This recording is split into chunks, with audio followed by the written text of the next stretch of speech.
చెప్పదలుచుకున్నా. నిన్నమన్న ఆయన అన్నాడు కేసీఆర్ గారు, నేను కొడితే గట్టి కొడతా అని. నేమన్నా చెప్పిన, అయ్యా ఏందయ్యా కొట్టనికి, అదేమన్నా ఫుల్లా ఆఫా గట్టి కొట్టనికి అని అడిగిన. చంద్రశేఖరరావు గారు ఈ వేదిక మీద నుంచి చెప్తున్నా, నీ గట్టి కొట్టాలంటే నీ కొడుకును వంగబెట్టి కొట్టు. ఎందుకంటే ఆయన తిరుగుళ్ళు చూడు, అటు చేసే వ్యవహారాలు చూడు. నీ బిడ్డను రెండు చప్పరి, ఎందుకంటే లిక్కర్ దందాలో ఉండి ఈడ నిన్ను ఓడించిందే కదా, ఆడ కేజ్రీవాల్ని కూడా మింగేసింది. నీ అల్లుడు భూదందాలు చప్పరి, నీ అల్లుని పట్టుకొని నాలుగు గట్టిగా కొట్టు. వాళ్ళను కొడుకుని కొట్టు, అల్లుని కొట్టు, బిడ్డను కొట్టు, సడ్డకుని కొడుకుని కొట్టు, గట్టి కాదు కట్టె తీసుకొని కొట్టు.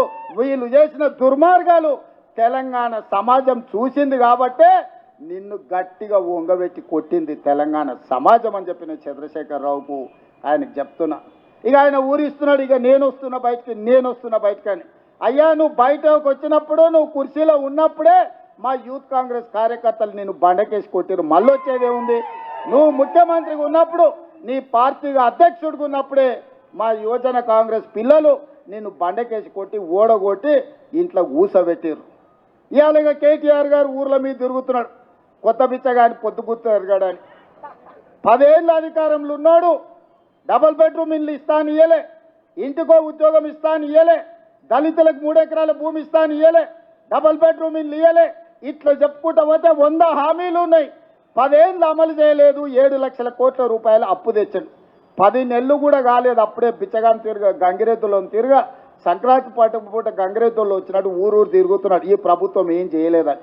ఈ ప్రభుత్వం 5 ఏళ్ల కోసం ఎన్నికైంది.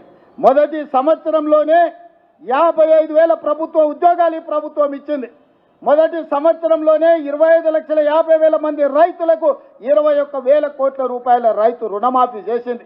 నువ్వు ఎగ్గొట్టిపోయిన రైతు బంధు 7,625 కోట్ల రూపాయలు నేను వచ్చినాక రైతు బంధు మొదటి విడత వేసిన. ఇవాళ 10,000 కోట్ల రూపాయలు రైతు భరోసా రెండో విడత లేసిన. ఆడబిడ్డలకు బస్సు ఉచిత ప్రయాణం అన్నం ప్రతి నెల 400 కోట్లు, దాదాపుగా ఈ సంవత్సరంలో 4,000 కోట్లు ఆర్టీసీ కార్పొరేషన్కు చెల్లించి 120 కోట్ల మంది ఆడబిడ్డలు ఆర్టీసీ బస్సుల్లో ఉచితంగా ప్రయాణం చేసింది.